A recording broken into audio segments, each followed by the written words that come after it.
শুক্রবার মানেই সবসময় একটা স্পেশাল ডে। শুক্রবার আসলে আমার খুবই ভালো লাগে, তো চলে যাচ্ছি স্পেশাল ডে আব্বা আম্মার সাথে কাটাইতে। আসলে এভরিডে এখন যাওয়া হয়, কারণ আপু গেছে শ্বশুর বাড়িতে, তাই আমার যাইতে হয় রান্না করে দিতে আব্বা আম্মাকে। যেহেতু মায়ের হাতটা নষ্ট হয়ে গেছে, এখন একজন না একজন আমাদের সবসময় আব্বার এখানে থাকতেই হয়। তো আমি প্রতিদিন যাই, বাসায় থেকে যাই রান্না করে দিয়ে আবার চলে আসছি। তো আজকে বাবুকে নেই নাই, ভাবলাম আজকে থেকে আমার ডায়েটটা শুরু করি, হাইটা যাই। আসলে এমন ডায়েট আমি এভরিডে একবার করি, তারপরে ভুলে যাই, তারপরে ইচ্ছা মতো খাবার খাই আর ঘুমাই, আবার মুটকি হয়ে যায়। ওজন অনেক হয়ে গেছে, ভাবছি প্রতিদিন এখন থেকে হাঁটা শুরু করবো। দুয়ারে আইসা হাঁসগুলা দেখে আমার এত ভালো লাগছে।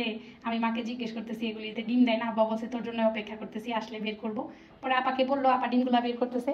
আসলে আমি আপাকে চেতাইছিলাম তোমার হাতে হাঁসের পটি ভরতেছে। আপা কয় হ হাঁসের গু গু গু কতই হাসে পটি ভরতেছে। আমরা ফান করতেছিলাম, একে একে মানে অনেকগুলা ডিম বের হইতেছিল। আসলে এটা 2 দিন পর ডিম একসাথে বের করতেছে, কারণ একসাথে বের করলে ভালো লাগে। আর প্রতিদিন এই ময়লার ভেতরে সবাই হাত দিতে চায় না, এর জন্য আমি ওই দিন বের করছি। বাট আমি নিজে বের করে নিজে ভিডিও কি করে করব, তাই তোমাদের সাথে শেয়ার করা হয় নাই। আর আব্বা বলতেছিল ডিমগুলি নিয়ে একদম সুন্দর করে ধুয়ে ফ্রিজে রেখে দিবা, আমার মেয়ে এসে দেখবে, দেন তারপরে খাওয়া হবে, মানে বরাবর কথা বলতেছিল। আমি বলতেছিলাম তাহলে আমি কি? আব্বা বলতেছে তুমি কিচ্ছু না। আব্বার সাথে আমি খুব ফ্রেন্ডলি, সবসময় আব্বা আমাকে চেতায়, আর আমি ঠাস করে ঠুস করে রাগও হয়ে যাই। এই দেখো ফল কাটছি, খেয়াল করে দেখো, এখানে কিন্তু ফল অর্ধা অর্ধি করে সেম সেম রাখা। আসলে আব্বা আম্মা খুনসুটি করে একদম বাচ্চাদের মতো হয়ে গেছে।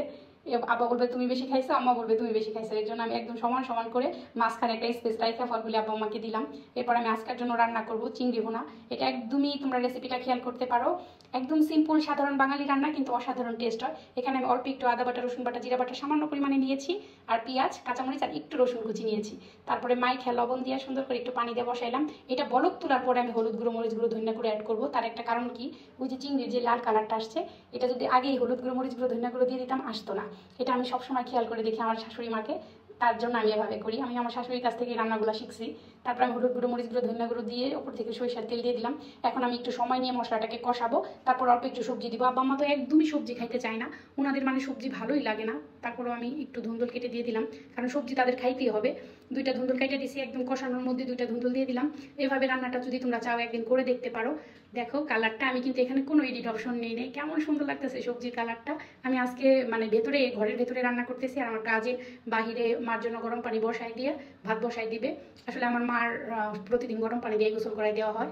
দেখো তরকারি কালারটা মাশাআল্লাহ। একটু ধনিয়া পাতা থাকলে ভালো হইতো, ধনিয়া পাতা নাই, তাই আমি একটু ভাজা জিরা গুঁড়ো উপর থেকে ছিটাই দিলাম। আমার কারি হয়ে গেছে। দেখো লাস্ট লুক তোমাদের সাথে শেয়ার করি। এটা দিয়ে 1 প্লেট গরম ভাত, উফ সেই স্বাদ। খেয়ে দেখবা অবশ্যই একদিন রান্না করে। এরপরে আমার কাজিনকে আমি বলেছিলাম আমাকে কচুরমুখী আর একটা আলু সেদ্ধ করে এনে দাও, মা কালকে ভর্তা খাইতে চাইছিল, এর জন্য আমি আজকে ভর্তাটা একটু অন্যরকম করে বানাবো। আমি আগে কড়াটা বসাই দিছি, গ্যাস অন করার পরে আমি পেঁয়াজ আর কাঁচামরিচ দিয়ে তারপরে আমি এখানে তেল দিছি। এটার কারণ হয়েছে জানো, তেলের ফ্লেভারটা থাকে। তাছাড়া তুমি যদি তেলের ফ্লেভারটা না রাখতে চাও, তাহলে তেলটা আগে গরম করে পেঁয়াজ কাঁচামরিচ দিতে পারো। এটা আমরা কারিতে দিই, তেলটা অনেক গরম করে পেঁয়াজ কাঁচামরিচ দিয়ে তারপরে তরকারি রান্না করি। কিন্তু ভর্তার ক্ষেত্রে যদি আগে পেঁয়াজ মরিচ পাত্রে দিয়ে তারপরে তেল দাও, সেই ক্ষেত্রে সরিষার তেলের ফ্লেভারটা থাকবে। যারা জানো তারা তো জানোই, আর যারা না জানো তাদের জন্য বলা। এই ছোট ছোট টিপস অনেকেই আমার ভিডিও দেখলে মনে রাখতে পারো, এগুলো কিন্তু আমি কিছুই জানতাম না, আস্তে আস্তে শিখেছি। এই যে দেখো এত সুন্দর লাগতেছে। আমি মানে কি বলবো, আমি আসলে ভর্তা যখন মাখছি মানে গরম গাঠি, তখনই আমি এখানে লবণ মিক্স করে দিয়েছি। একেবারে আমি আস্তে আস্তে গ্যাসে লো পাওয়ার রেখে ভাজা ভাজা করে নিব, যেন ভর্তাটা কালকে সকাল পর্যন্ত ফ্রেশ থাকে। একটু সময় নিয়ে করতে হয়। এই যে দেখো আমি একটা পাত্রে সুন্দর করে বাইরে মিশি হয়ে গেছে আমার ভর্তা। তারপর আমি কি করব, সব কিছু সাইডে রেখে আব্বার জন্য রুটি বানায় রেখে যাবো, যেন আব্বা আমার সন্ধ্যায়ও খাইতে পারে, সকালেও খাইতে পারে, যেন আমার একটু লেট হলেও প্রবলেম না হয়। পরে আমার কাজিন আমার বেডটা পরিষ্কার করে দিল। এখন আমি আব্বা নামাজ থেকে আসলে এখানে আব্বাকে খাইতে দিয়ে দিব। আব্বা আম্মা খাইতে বসছে। এটাই হয়েছে আমার স্পেশাল ফ্রাইডে। জীবন অনেক সুন্দর আলহামদুলিল্লাহ। অন্য কোনো ভিডিওতে তোমাদের সাথে আমার অনেক গল্প হবে। ভালো থাকো সবাই, আল্লাহ হাফিজ, আসসালামু আলাইকুম।